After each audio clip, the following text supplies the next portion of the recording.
Good morning, everyone. I am part of the Miller family. The other half is working today. So I would like to start us off with a prayer.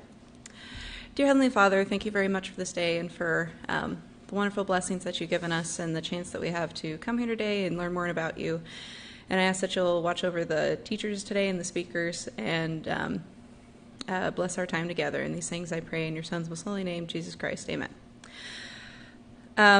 So I confess I kind of forgot about this because usually Ryan and I do really well at reminding each other, but since he's working today, he forgot, and then I remembered because I looked at my calendar. So what I was going to share today are just some stories about my grandparents. They have been a really good influence on me in my life, and a few months ago, it was towards the end of school, and I went to bed really late, which isn't like me, and I woke back up a couple hours later. It was like 3 o'clock in the morning, and I couldn't go back to sleep.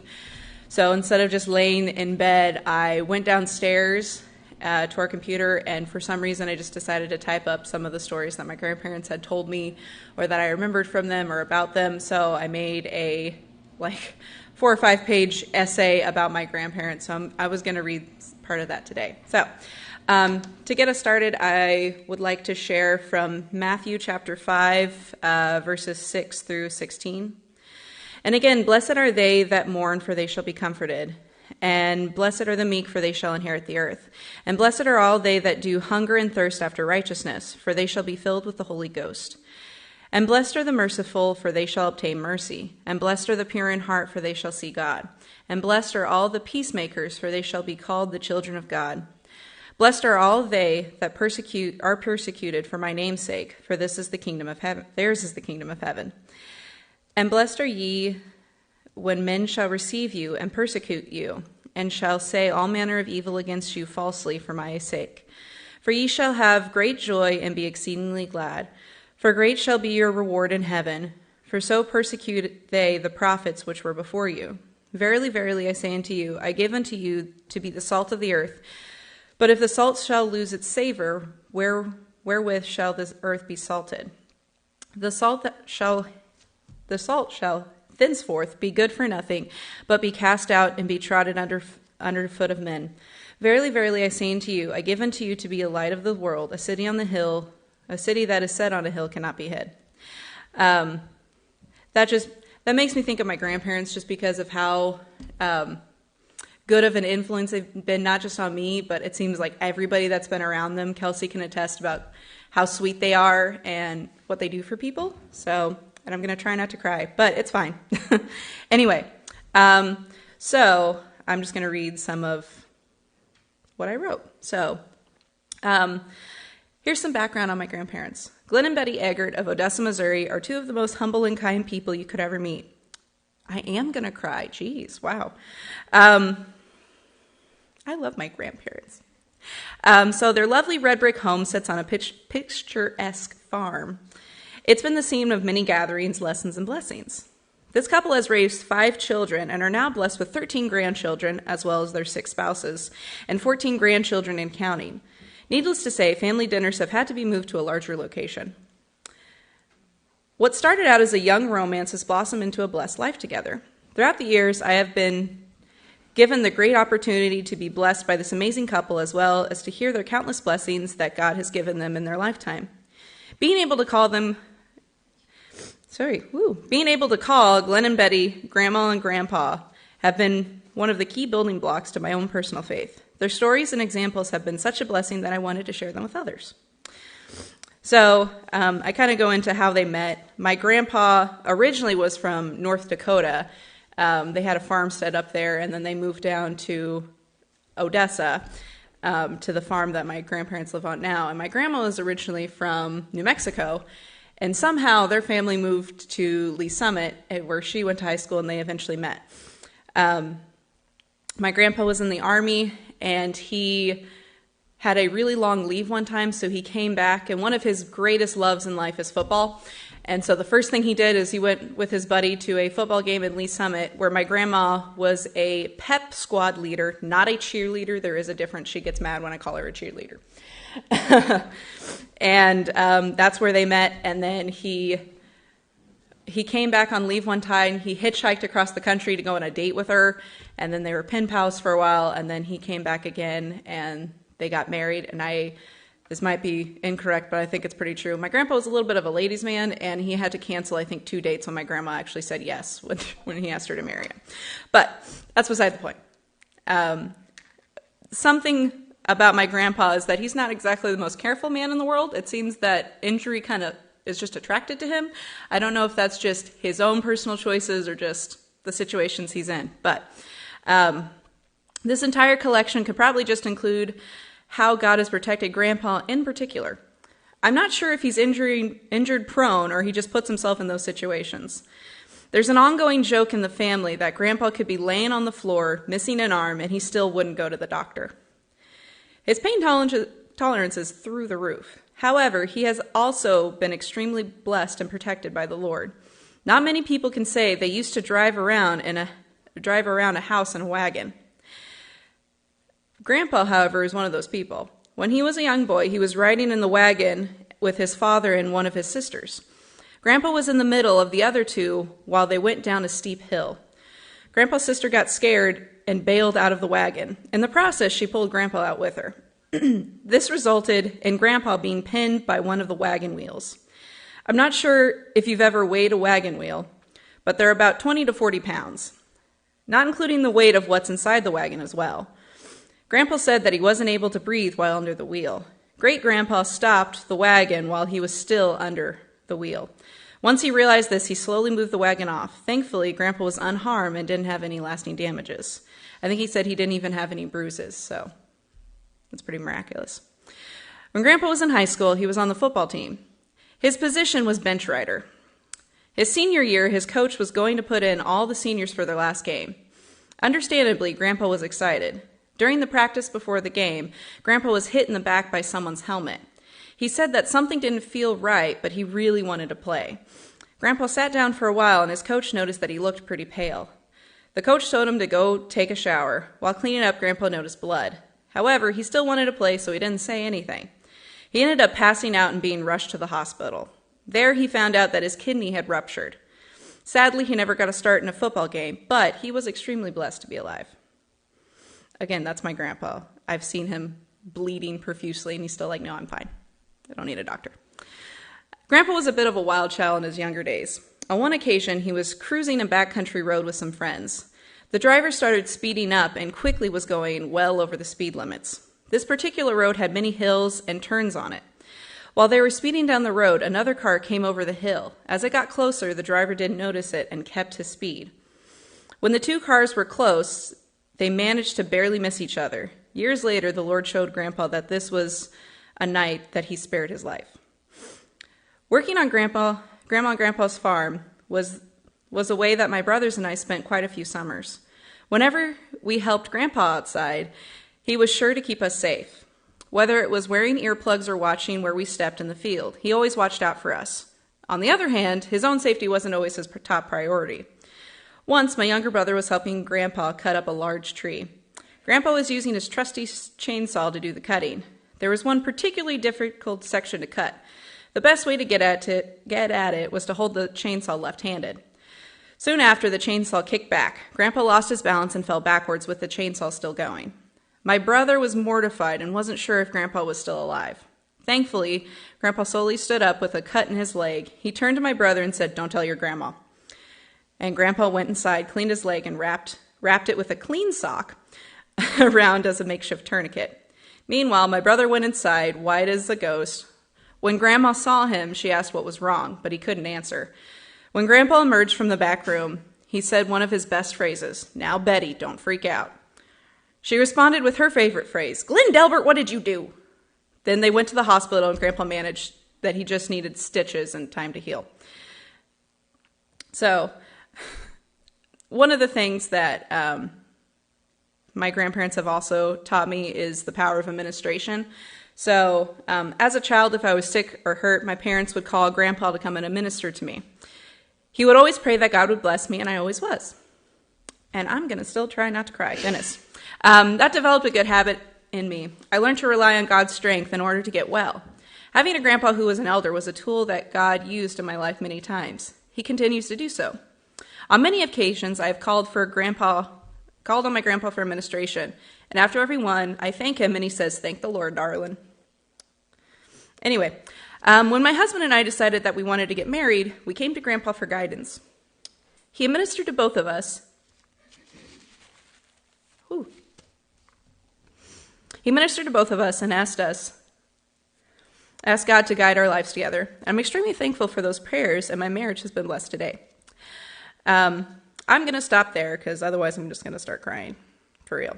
Anyway, I have been significantly blessed with a very great set of grandparents. So, even my cousins that aren't really strong in the church, we all still go to Grandma and Grandpa for guidance and leadership. I can't think of the word. So, to close, I would like us to sing hymn 203.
You may pass to your classes, which are right here. So.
Testing. Hello, hello. Is it working? Can everybody hear? Black screen. So, hello everybody. Hello. I've been gone for like 8 weeks or something. That's the longest I've gone without going to church in my whole life, I think. Good job. Chapter 13, 1 Corinthians chapter 13, or 12 and 14, that area. I don't remember. No, I'm looking at Samuel because it's supposed to be on the screen right now, but it's not. Hey, that's looking better.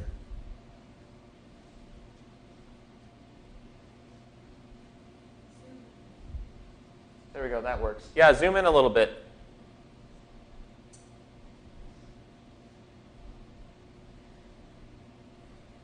So, there we go. 1 Corinthians chapter 12 and 14 is what I'm actually going to be going over. It is a letter written by Paul to the Corinthians talking about spiritual gifts and going into what spiritual gifts are and how they're used and how they shouldn't be kind of put away. So I wanted us to kind of read this and then also go through, and if you have examples of spiritual gifts that you know of that other people might have but not recognize, or stories of spiritual gifts that you've seen somebody use, you can just go ahead and share those. But can I get somebody to start us off with reading, and I'll tell you when to stop. Go, Holly. Mom. Now concerning spiritual gifts, brethren, I would not have you ignorant. Ye know that ye are yet Gentiles, ye were Gentiles, carried away unto these dumb idols, even as ye were led. Wherefore I give you to understand that no man speaking by the Spirit of God calleth Jesus accursed, and that no man can say that Jesus is the Lord, but by the Holy Ghost. So hang on, pause right there. The reason, we're getting some echo in here, Samuel. So the reason he went into that specifically is because in the early church, when this was first going on, they would have other people come and say they have the spirit of God or the gods or whatever, and they would say your Jesus is a false idol, or the Jesus you worship is a false god, or he was a fake or whatever, but we have the Spirit with us, listen to us. And so he's just clearing that up right there. He's like, if they're preaching against Jesus, just ignore them. So you can keep going. Okay. Where was I? 4. Now there are diversities of gifts, but the same Spirit. And there are differences of administrations, but the same Lord. And there are diversities of operations, but it is the same God which worketh all in all. But the manifestations of the Spirit is given to every man to profit withal. For to one is given by the Spirit the word of wisdom, to another the word of knowledge by the same Spirit, to another faith by the same Spirit, to another the gifts of healing by the same Spirit. Okay then. To another the working of miracles, to another prophecy, to another discerning of spirits, to another divers kinds of tongues, to another the interpretation of tongues. All right, pause. So he pretty much named most of the big spiritual gifts that people recognize. Did he say healing? This thing keeps changing on us. He said it in 9. Healing by the Spirit. Yeah, okay. So he covered pretty much all the big ones that people think of when the priesthood are using spiritual gifts. But I also wanted to kind of put forward the idea that there are other kinds of spiritual gifts that other people have that are not priesthood that are also very useful, but a lot of people might not recognize them as spiritual gifts. Emma.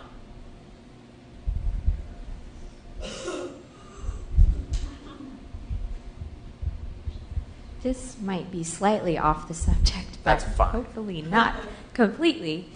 Something that I have been thinking about lately and wondering and seeing, maybe you don't have an answer for it, maybe nobody does here, but I don't know. We know that God, can work miracles through his priesthood and through non-priesthood, as we just saw. Is it also possible that the devil can make things happen that look like miracles? For example, oh, look, they're healed, but it's not through the power of God for the purposes of evil. I'm asking that because I was watching a documentary about the Romanov family in Russia, and there was this very evil man, Rasputin, who would come and show up, and the son, who had a disease, who would have seizures and stuff, whenever this man came in the room, he would suddenly stop seizing. And so the queen thought, she thought, looking at our teacher here, she thought, oh, he's a, man of God, because every time he shows up, my son is healed. But he was a very evil man, very evil. So that got me thinking. So we know that, here's my thought on that. This is just speculation. Satan was Lucifer, was an angel, was a servant of God. So when he was cast down, I would assume that he can continue to do some of the things that he did before. But I don't know, I don't think there are any scriptural examples of an evil spirit healing someone that I know of. Emma, go. Yeah, and the reason I'm thinking about it is because I think it's important for us to, we're supposed to test the spirits, and we're supposed to test, and just because we see something that looks like it's a miracle doesn't mean that it comes from God necessarily. He goes into that a little bit on in 14. Just like he kind of brushes on it. Did you have something, Mom?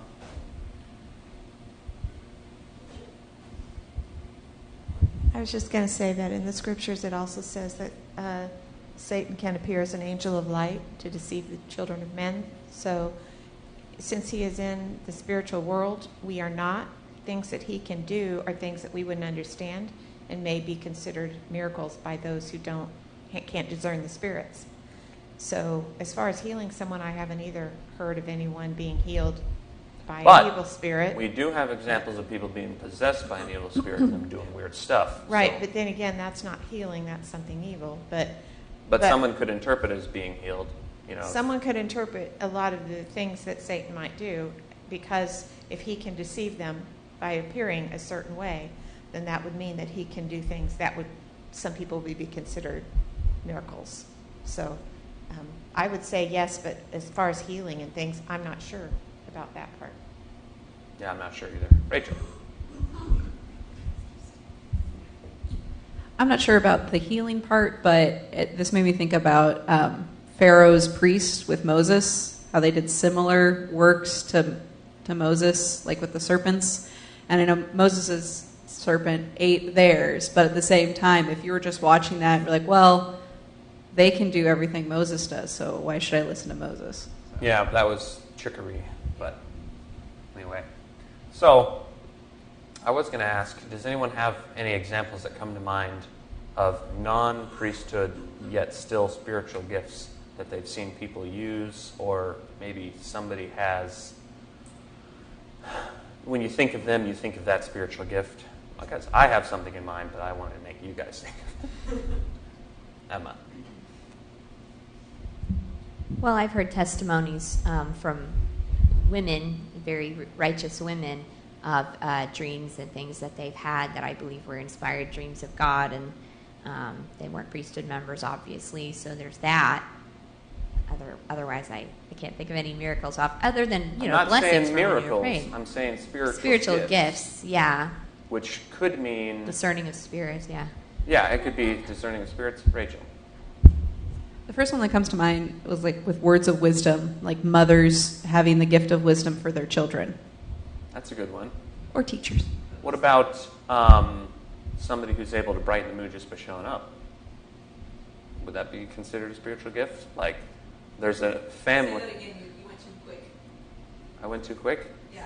Say it again. She didn't know what you said. Oh, someone who's able to brighten the mood simply by showing up. Like, there's a family of people like that I know. You know what I'm talking about? Yeah. They always smile like this. I think I think that can be, but I think it depends on the spirit of the people who receive it. Because, I mean, you can think of people who are in situations that aren't doing the right thing, and they have that party guy who shows up and... I wasn't necessarily meaning that. Yeah, I know, but I'm just saying, I think a spiritual gift can come by you developing it in yourself. So what you're talking about, you develop a spirit with you, and so then when you show up to people who can discern that spirit, it makes them feel good that you're there. So I think that might be what you're talking about. Yeah. But I'm not sure if this, I mean, I'm just saying my opinion, because, I mean, these are all opinions here, but I'm not sure that these are necessarily the kind of gifts that's talking about. I know, it's not specific. It's not the same. Although I think when you have the Spirit with you, you just have gifts. And some are gifts that come out differently in you because of the other things God's given you in addition to that, in who you are, and the strengths you have in your personality. And then another person might have the same amount or volume of spirit with them, but theirs is going to manifest differently, and that's what that's talking about. Right, and that's kind of what I'm trying to talk about also. I was using this as an introduction to talk, because he sums it up pretty good, saying each man it's given the Spirit, and to some it is given this and some that. And I was trying to get examples of things that he didn't list that you guys can think of. So what I was thinking of would be a spiritual gift that you can develop within yourself might be like leadership, to the point where other people are comfortable following you. And that is something that you can develop without the Spirit, but I believe if you have the Spirit with you, you can do it much more effectively. But anyway, Rachel. Well, that's like up there with the word of knowledge. There's a lot of people who are knowledgeable, but I think with that it's probably, I don't know, I take it as being able to share that knowledge with other people, because that's the whole thing with the Spirit, is sharing things. So in my experience with teaching, the people that I've noticed, not talking about CPRS, but even like at different schools I've taught at, ones that seem to be more in tune with God's Spirit tend to be better with sharing their knowledge, and not just book knowledge, but like knowledge about life, like how to live a better life. So that might be part of that too. I tend to agree with that in some respects, but then you also have the people that they're not very good at sharing practical data type knowledge, but then they were more good at sharing or understanding emotional kinds of knowledge, if you know what I mean. I'm not good at explaining that. But someone who's able... No, it's not one of my gifts. I'm not good at that. But I know that there are people that are good at that, and I would much rather have them try to deal with that than me. But anyway. All right, moving on. We should read some more. Did we stop at 10? Yes. Okay, anybody want to read? Emma.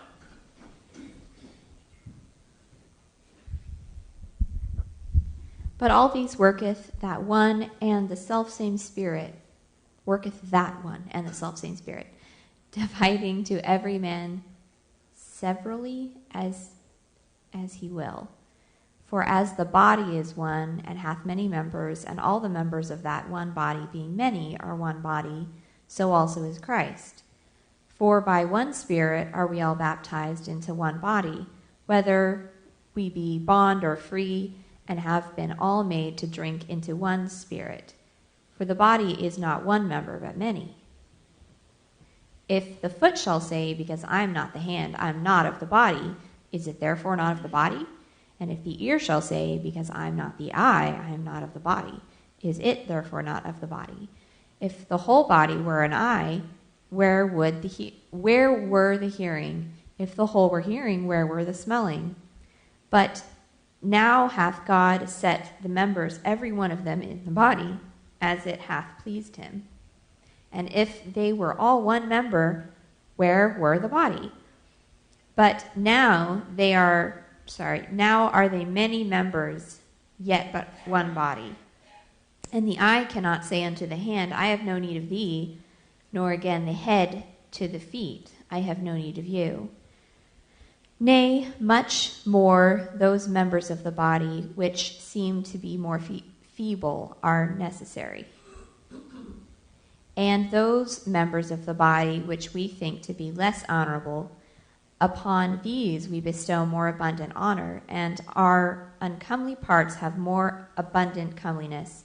For our comely parts have no need, but God hath tempered the body together, having given more abundant honor to that part which lacked, that there should be no schism in the body, but that the members should have the same care one for another. And whether one member suffer, all the members suffer with it, or one member be honored, all the members rejoice with it. All right. So that is kind of two ideas, and it also is touching on the idea that I was trying to convey earlier. It's saying every member of the church, or I guess also every person, is given a portion of the Spirit severally, and how they choose to go about using the Spirit that they're given will determine their usefulness, or how they function within the church, being the body. And so he's pointing out that because someone might be a really good public speaker, they might become the role model, and everyone wants to be like them, and everybody tries to be really good public speakers. And then those who can't might be looked down upon, or they're more uncomely.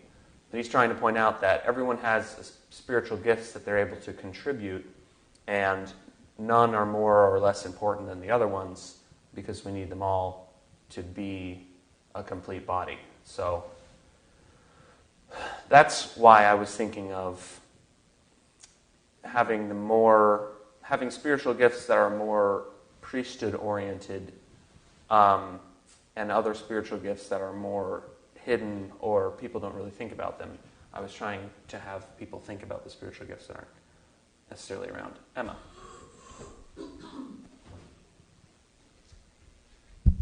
So I like that those scriptures that I read right there a lot, because it does make you, the point is kind of like you're not supposed to look at the spiritual gifts other people have and think, oh, well, I don't have that, so I can't contribute to the church or anything.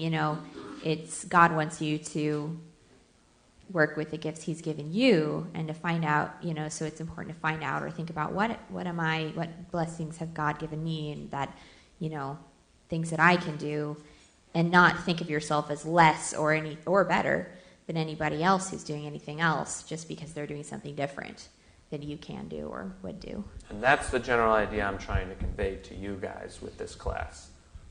Oh, Bessie.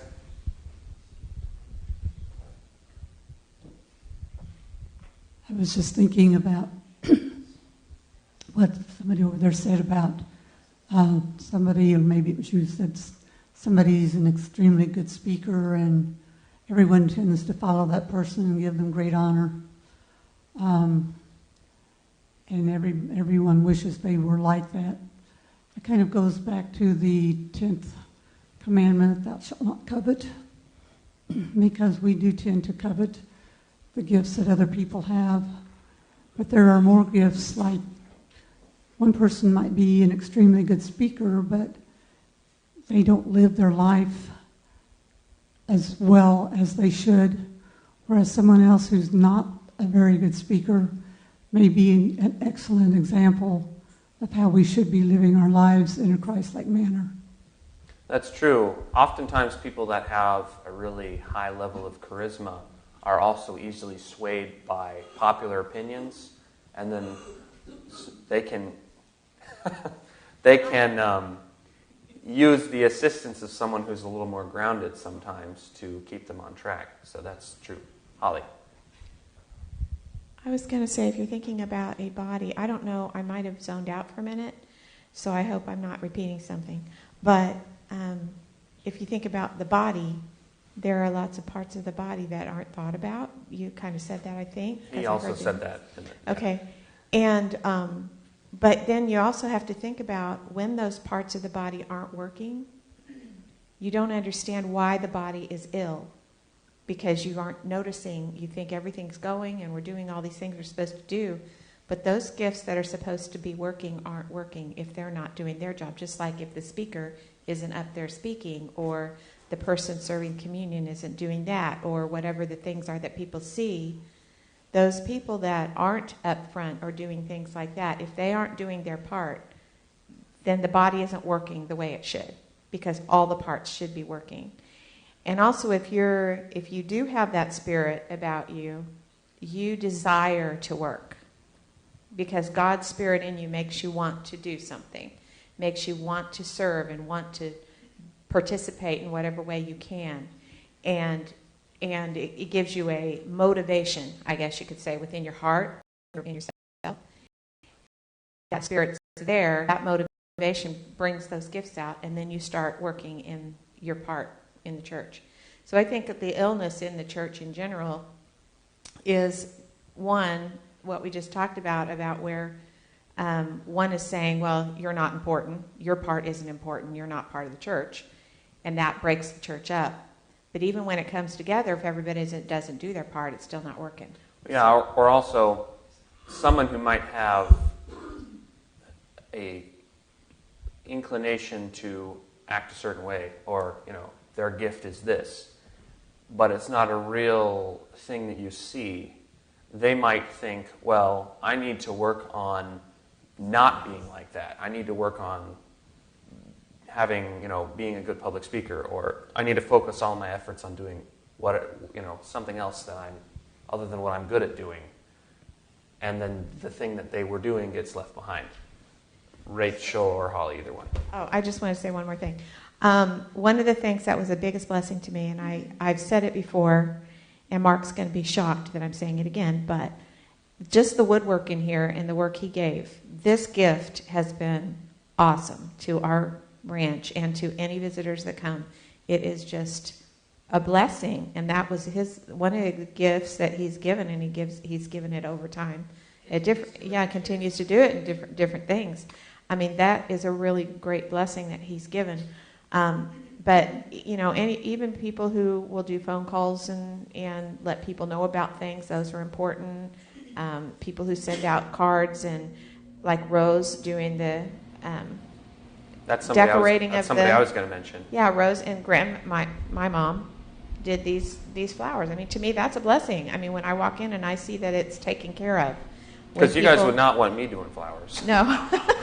Right. So, I mean, that's something that my mom can do that looks lovely and brings a blessing to everybody, and she does it, and nobody knows it's her, except I'm telling you it is. But, I mean, those kind of things are just blessings that everybody can do something.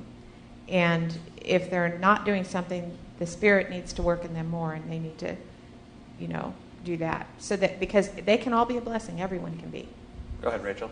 And that's something I was going to ask. I was going to pose the question at the end of chapter 12. What do you think is your specialty? And if you don't think you have one, what do you think it could be? But go ahead, Rachel. That was something I was going to bring up too, is we tend to, it's easier to compliment people who have outward gifts because you see them. But something that, especially the older I get, since I am more of an outgoing person, the more I appreciate people who have like introspective gifts, like the ones who either have like a high emotional intelligence and can discern how you're feeling or what you're going through just by looking at you and know what to say to you, or people who are really good at listening or are really good on the one-on-one, because typically, if you're really good in a big group, you're terrible at one-on-one conversations. Or just having somebody, like if you're feeling down, just being able to sit in silence and have somebody just kind of be there to be sad with you. Things like that.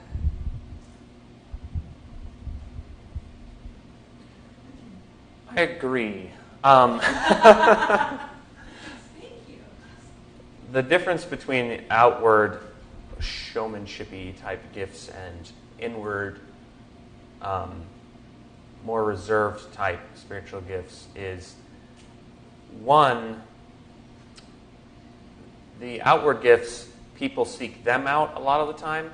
Somebody who's really good at teaching class or speaking, they get sought out to teach class or to speak. But someone who's good at comforting those who are in need or knowing how to approach someone to ask if they need help, those people aren't sought out. Those people have to go and seek out those that need help. So I do also appreciate those because it's almost harder to do. Or it seems like it is for me. Or it seems like it would be. Anyway. Yeah, let's keep reading. We stopped, 27. Who wants to start at 27?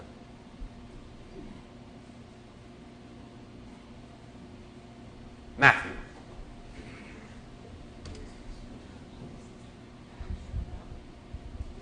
I guess it's on.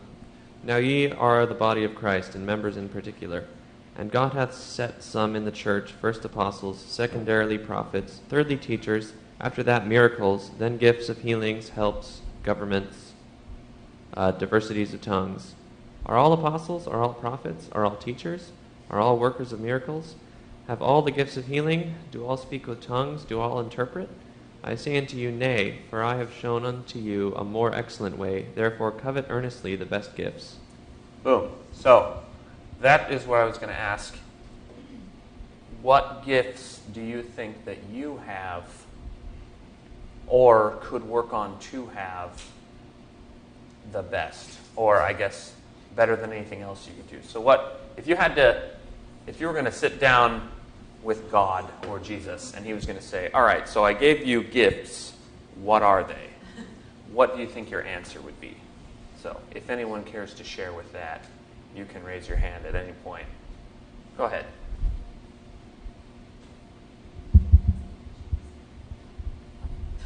This morning, I was about ready to go to the shower and get ready for church, and the phone rang.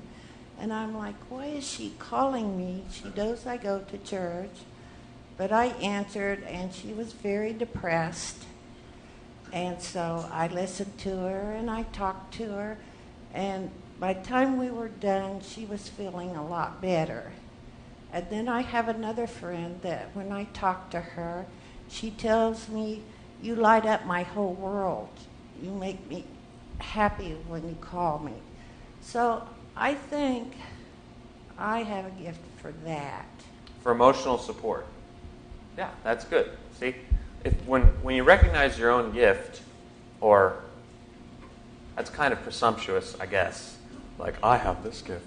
But when you are confident in yourself with the things that you're going to try and do, it makes you a lot, I guess, more effective at trying to do them. Like someone who's confident in teaching class, even if they don't have a lot prepared. No, it makes, I think it makes it more interesting anyway. So that's what I was going to try and get everyone to recognize or think about. If they can't come up with an answer today, you can think about it. What is my specialty? Emma. So something else that I think is true for many situations, maybe not all, but just because you don't have God didn't bless you with that natural tendency to do that thing doesn't mean you can't do it. I think about like the education that I went through. Like growing up, I never thought I'd be able to do any of that. And some of it was very, very hard for me. And some of it was, oh, yeah, I just do this and it's fine. And kind of went along and did it. Some things come easier to you than others, and I think it's because God's blessed you with those particular things.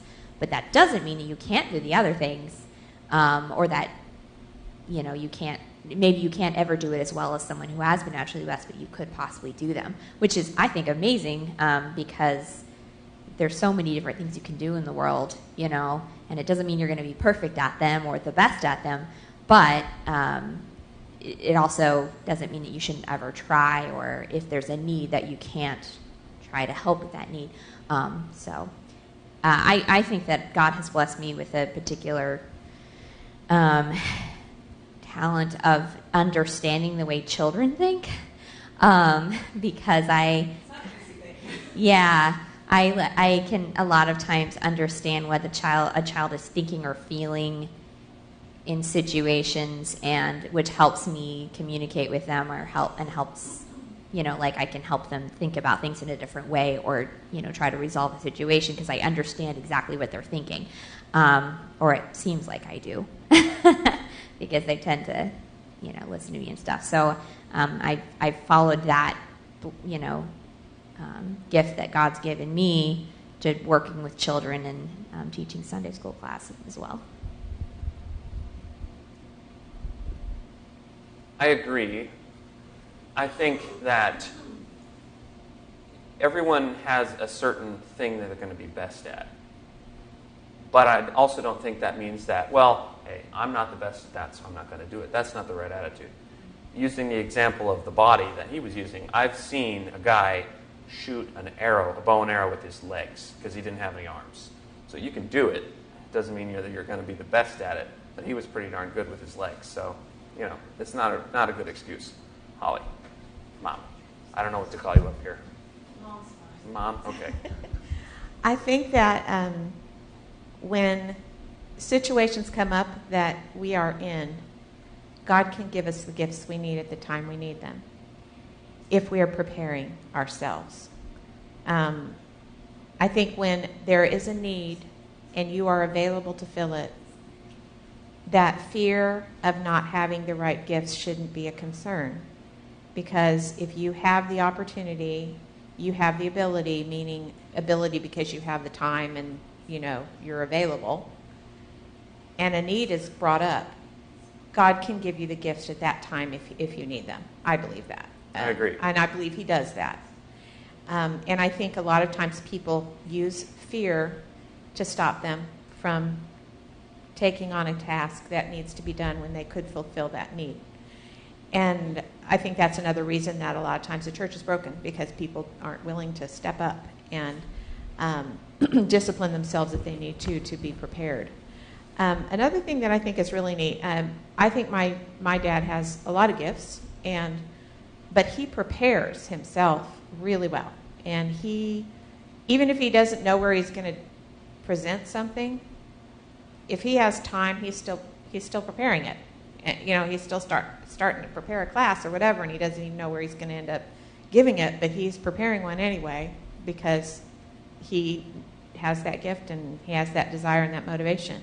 And so I appreciate that gift of him, that he has, and I think he's blessed a lot of people with it. Discipline is definitely one of his strong suits. Absolutely. And that can be all of ours. It's not mine. I will admit that. To a certain extent, I have some discipline, but I don't have all the discipline I need to have. And but all of us can have that. Discipline isn't a gift. It's a skill. Something you can develop over time. It's something everyone can do if they want to. But that discipline can make those gifts come out in you. And so I just think he's a good example of that. Yeah, and this class was not meant to have people think, well, I'm a screwdriver, so all I do is turn screws. It's like, no, that's not what I'm trying to say. Yeah, you can do lots of stuff with a screwdriver. No, trying to make people think about what they can, or what they're naturally inclined or comfortable contributing, and how they can use that and develop that, and be really good at that. That's what I'm trying to get people to think about. But if you're the only one around, or I guess if no one's around that specializes in a certain area that needs doing, that's not to stop you from trying or doing it. Because I think as the situation calls for it, the Lord will bless people when things are needing to be done. Yeah. Did somebody else have their hand? Rachel.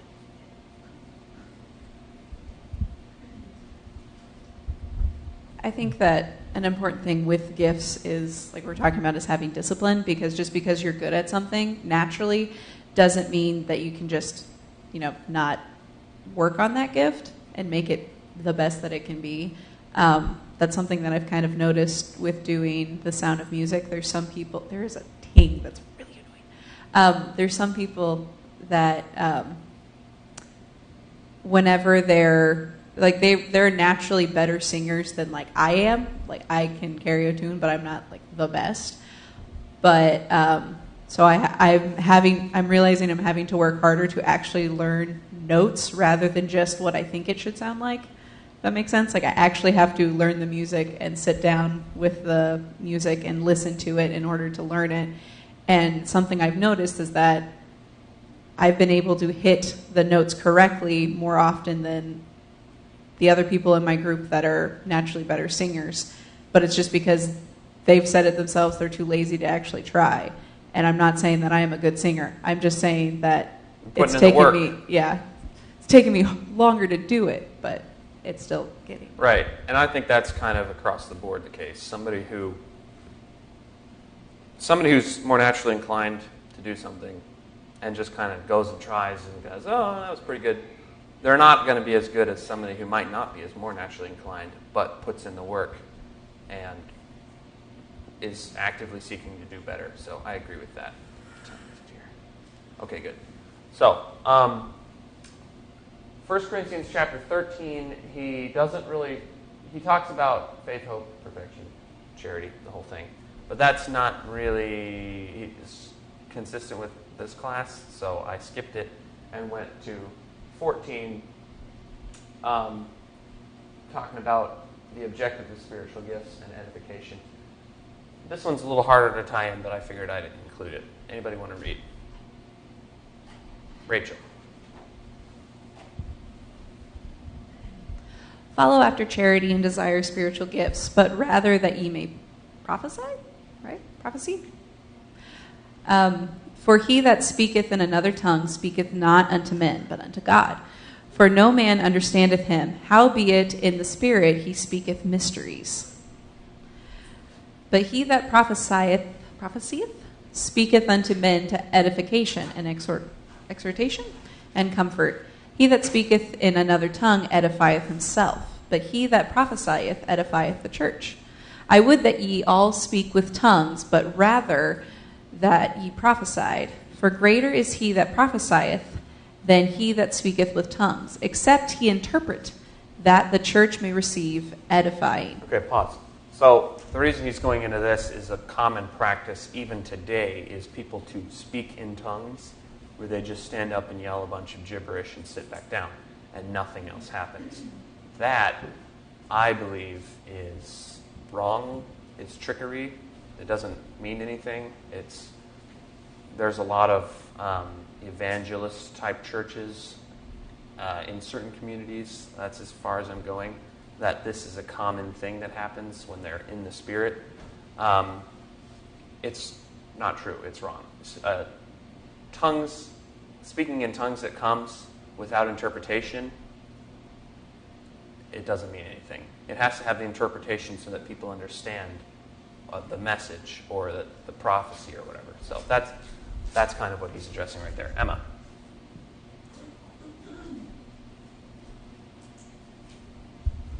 And does the interpretation, I don't know, typically or usually, if it's true, come from another person? There's two kinds. You have tongues, the gift of tongues that is moved to a certain body of people. So that's like if we were standing here and somebody stood up and spoke in tongues and sat back down. Then the confirmation that it is from the Spirit, a different person stands up and has the interpretation.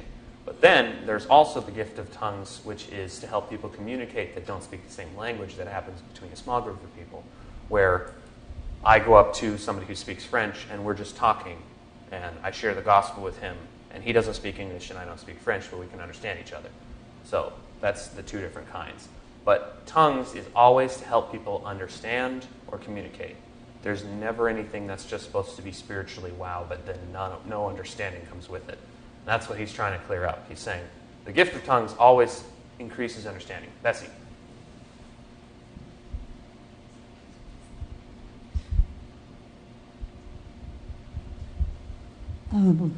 One other one that I was thinking of is if someone has a special need, and I've read several testimonies where this has happened, that they come, say, to a prayer service, and they are seeking an answer, and someone speaks to them in tongues. Say maybe they speak both German and English. They might speak to them in German and give them the answer to whatever that problem might be. And then there's usually someone will stand up and say that this was, usually the person being spoken to would say that, well, this is something that I had need of an answer, and they gave me the answer, but it's not for the entire group. Yeah, specific ministry of the gift of tongues. I haven't read accounts of that, but I don't believe it doesn't exist. Ben. I don't know if you mentioned this, but anyone who's interested in the topic may want to look at the pamphlet that was published by Joseph Smith Jr. called Try the Spirits, in which he lays out a lot of the rules for recognizing true spiritual experiences and distinguishing them from works of the adversary. And one of the most important requirements he lays out in that pamphlet is that if it is truly of God, then it is intelligible. And if a gift of tongues is truly of God, or the only way to know that it is truly of God requires there to be an interpretation, ideally by a second person. And that's when it's in the context of a service. Joseph was trying to address the influx of Pentecostals and some of the ideas and traditions that they brought with them as they were either coming into the church or just associating with church members, and how do we deal with the Pentecostal movement. So that's much of what he writes is still relevant today. Not all of it, but much of what he writes there. And it's very short and accessible, so I'd recommend it. Yeah. More on what you were saying, Bessie, I've heard multiple examples of someone having asked the Lord a question and they get a specific answer to them. But I haven't heard, and I'm just saying I haven't heard them, where they get their answer but also in tongues. So that's kind of interesting. I'm sure it's happened sometime. Especially if the person asking the question speaks a certain language that the person answering speaks, but no one else does. That would be a very specific way to answer just their question, or answer their prayer. Anyway, moving on. We stopped at 5, I think. Yeah, so anybody want to start at 6? Go ahead. Now, brethren, if I come unto you speaking with tongues, what shall I profit you, except I shall speak to you either by revelation or by knowledge or by prophesying or by doctrine? And even things without life-giving sound, whether pipe or harp, except they give a distinction in the sounds, how shall it be known what is piped or harped? For if the trumpet give an uncertain sound, who shall prepare himself to battle? So pause, but I'll have you keep going in just a second. I really like that example, because he's saying, if you just strummed a bunch of notes, it's not going to be a song, and it's not going to mean anything. So that's kind of what he was going. Anyway, continue. Also because the trumpet was used to call to battle. Yeah. And so if it was... If it just went... Yeah, they people would be know. like... Yeah. They would, does that mean we're supposed to go now? Or No. So likewise, except Okay, so likewise ye, except ye utter by the tongue words. Scroll down. Thank you. Easy to be understood, how shall it be known what is spoken? For ye shall speak into the air. There are, it may be, so many kinds of voices in the world, and none of them is without signification. Therefore, if I know not the meaning of the voice, I shall be unto him that speaketh a barbarian, and he that speaketh shall be a barbarian unto me. Even so ye, forasmuch as ye are zealous of spiritual gifts, seek that ye may excel to the edifying of the church. Wherefore let him that speaketh in another tongue pray that he may interpret. For if I pray in another tongue, my spirit prayeth, but my understanding is unfruitful. What is it then? I will pray with the spirit, and I will pray with the understanding also. I will sing with the spirit, and I will sing with the understanding also. Else, when thou shalt bless with the spirit, how shall he that occupieth the room of the unlearned say amen at thy giving of thanks?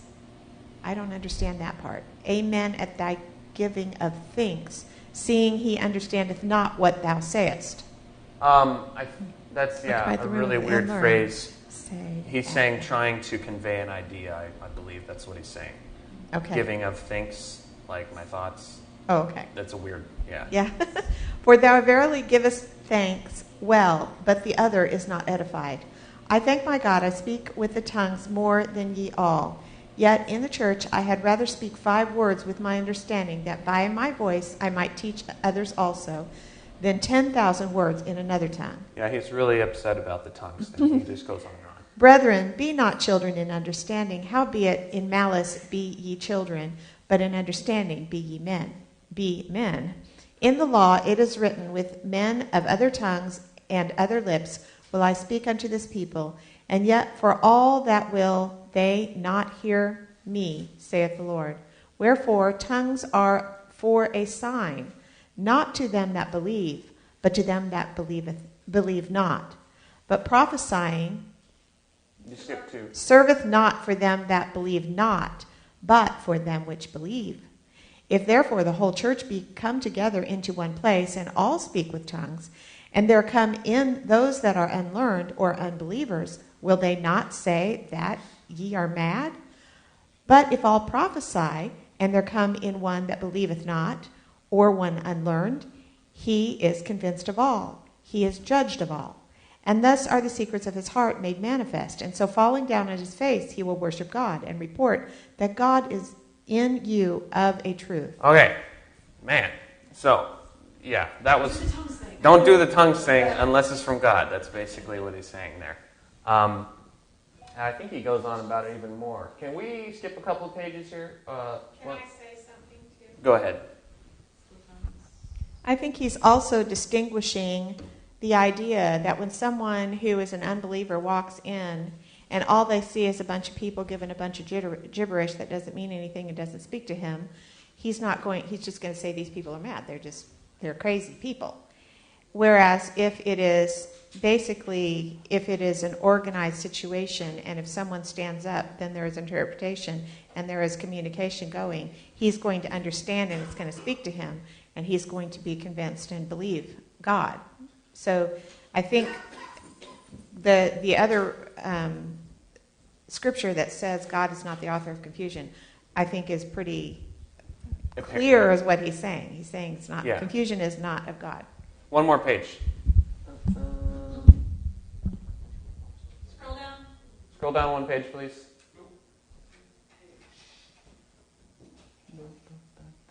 How far do you need me to scroll? One page. I'm trying to find my place here because we don't need to go through all the tongue stuff. We get it.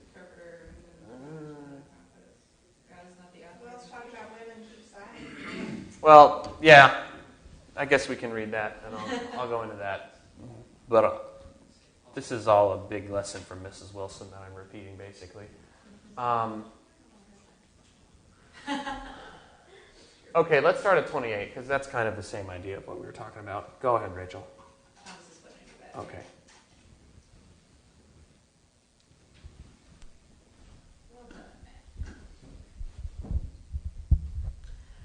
So 28. Yeah.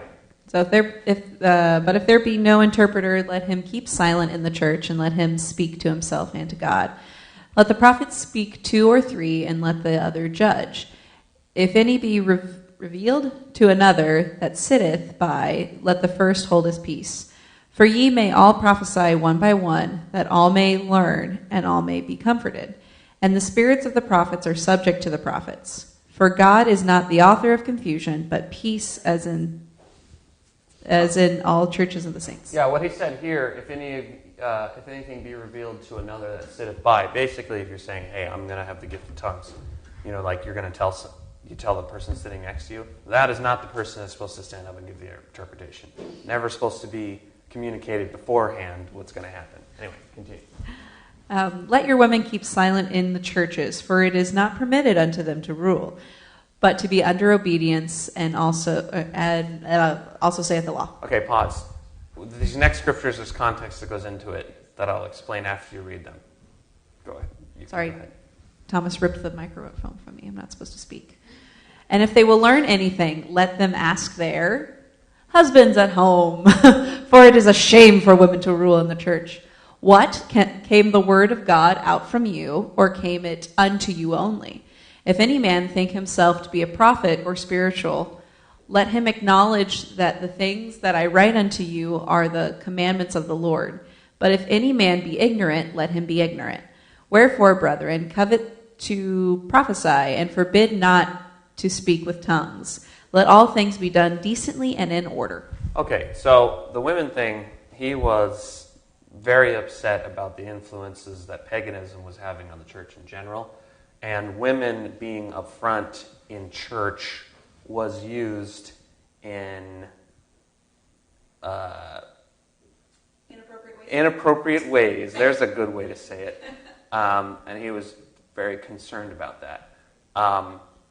So he was moving forward the idea that women are supposed to be up front. We don't want to do this whole pagan thing that you guys have been doing.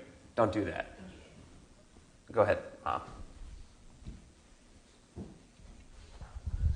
Also, in the churches, there was a thing where the men were seated and then the women were in the back, and a lot of times they'd make a lot of noise, and they would be discussing and disrupting.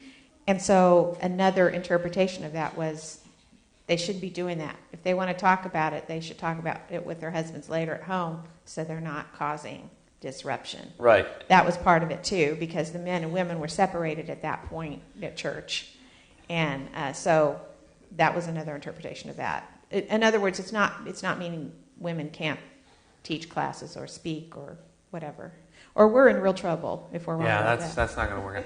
No. So that wasn't super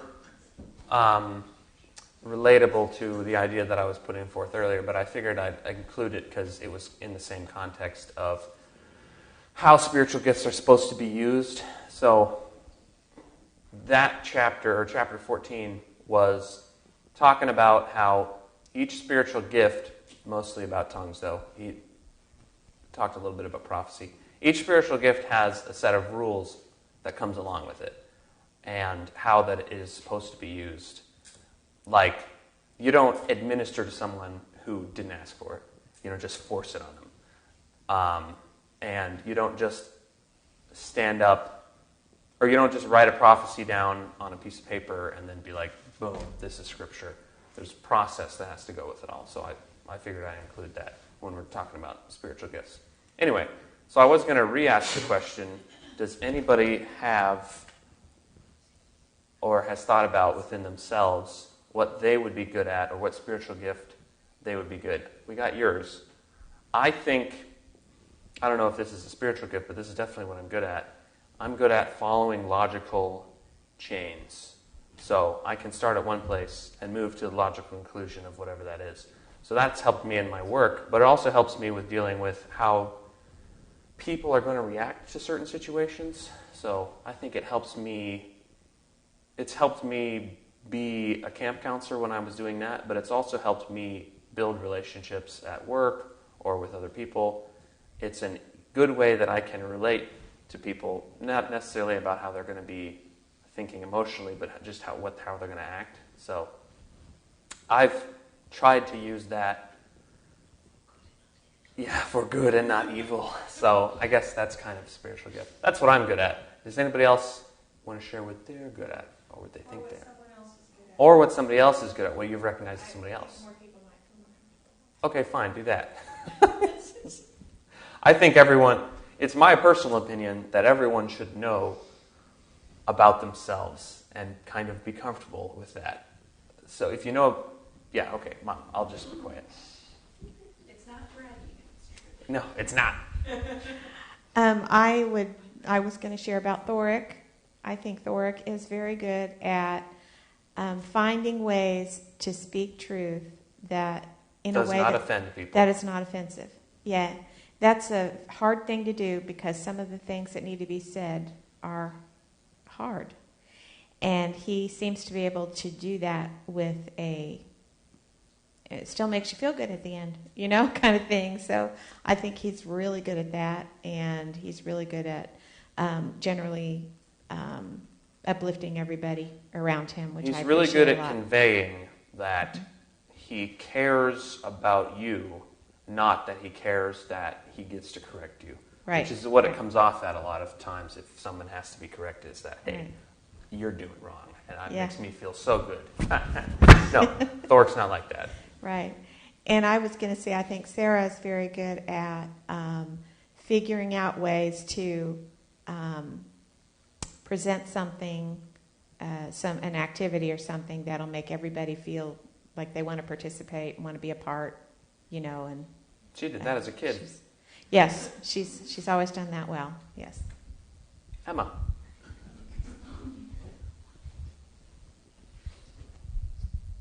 First, I want to say one of the most difficult things in school that they would make us do in my schooling was, at first they'd be like, what are some goals you have that you want to work on? Well, that would always be easy. You could come up with things you want to do better. And then what are you good at?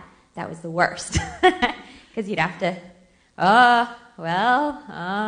and you knew you were doing well, but then you'd have to specifically think of the things. But it's important to know what you are good at. It is, because then you can use those things to their advantage. But I wanted to point out our pastor, David McLean, and something I appreciate about him when he leads our branch and everything is, I think that he makes us all feel like, and this is just because I'm his daughter, but that we are all a family, and that it's a friendly situation where we all care about each other. Yeah, our business meetings are not very businessy. Yeah, they're very, it's like, it is. It's like a family meeting, and we're all working together on projects and things, and it's not really stiff and, but at the same time, he keeps order, and, so. Yeah, also, if you have somebody who's not good at that, I feel like those meetings get a little competitive, and that doesn't seem to happen around here very often. So, yeah, it's nice. That's good. That's a good trait to have. But yeah, I agree. It's hard to think about what you're good at for several reasons. Number one, nothing might come to mind. But then number two, you also have to think about things and then think, I'm not very good at that. But I think when people recognize what they are good at and what they're not good at, if something they're not good at is something that everyone should at least be able to do, then you can work on that. And if it's something that you're good at, then you can put a lot more of your effort into making yourself real good at that. So, Holly. I was going to say, I think that a gift that Joey has is that he is able to distinguish what needs are ahead of time. He can kind of look and see, this is going to be a need, and he tries to take care of it before the situation. Strike. Yes.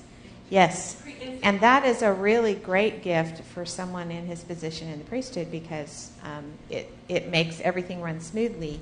And something I appreciate about that is when we come into church, when the Aaronic priesthood is taking care of their business and they're here ahead of time and whatever, We come in and we don't even notice how much work has been done. And that's the way it should be. It's like a waiter.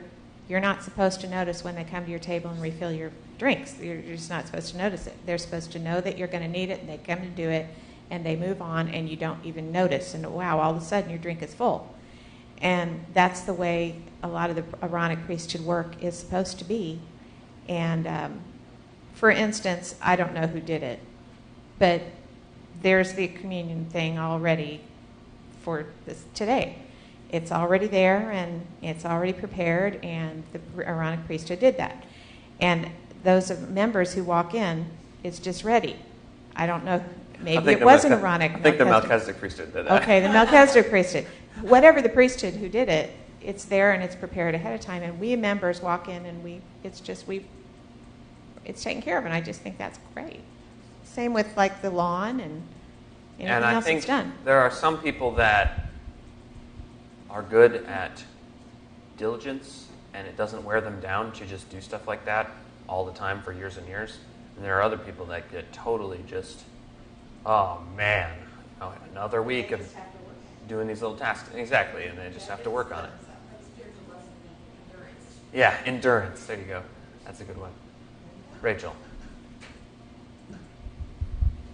So I was thinking about Ryan, and one of his gifts is being able to connect with people.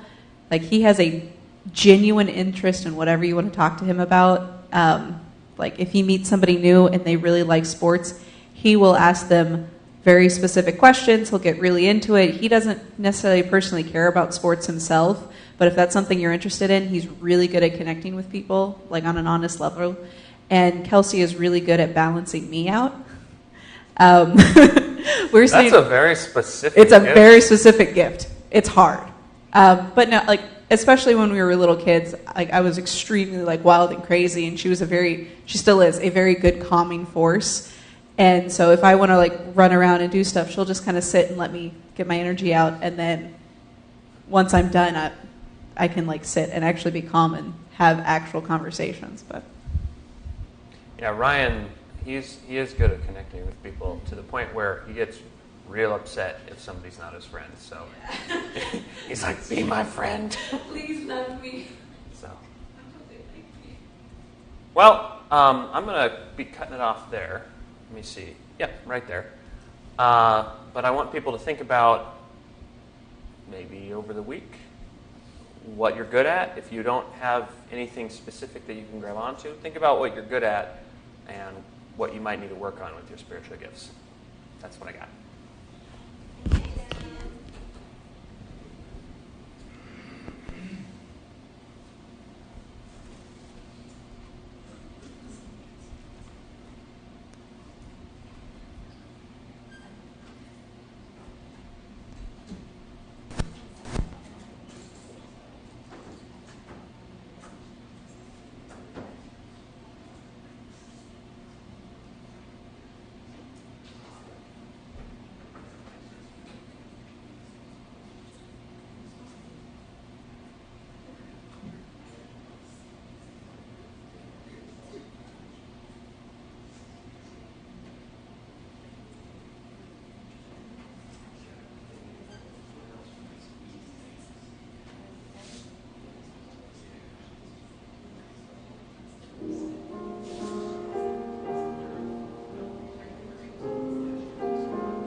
Sure is nice.